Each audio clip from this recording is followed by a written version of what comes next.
Hi guys, nagluto pala tayo ng nilagang baboy. Ayan, kumukulo na guys. Naglalaga tayo. Nagsasaing na rin ako. At nakaready na rin yung mga gulay. Ilagay natin yung patatas.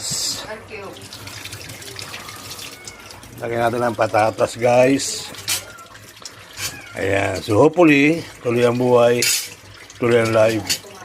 Alright? Okay.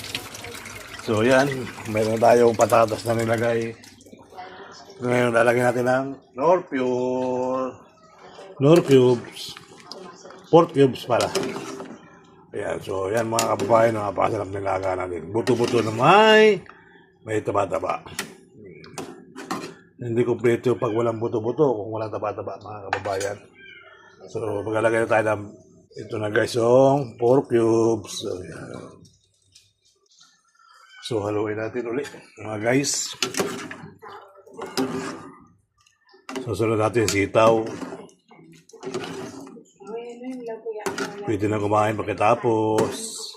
Okay. So, alright. Repolyo.